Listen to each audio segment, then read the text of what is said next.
Hello everyone and welcome back to another tutorial from Gameplay Classic. Today I'm going to show you how you can optimize the graphics settings on WWE 2K25 game. So let's get started right away. First of all, open up the game on your device, and once you are in the home page, just navigate right until you see the extras menu. Once you enter the extras page, go into graphics settings, and now you have various different options to choose from. Now there is the standard and the high texture quality available. You can leave this at high.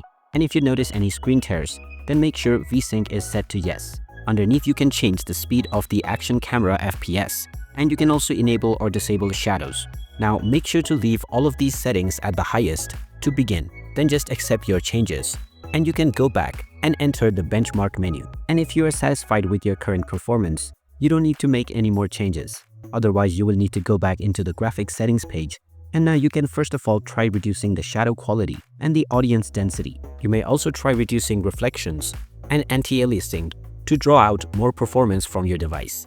And by this method, you can find the perfect balance of performance and quality for the game on your device.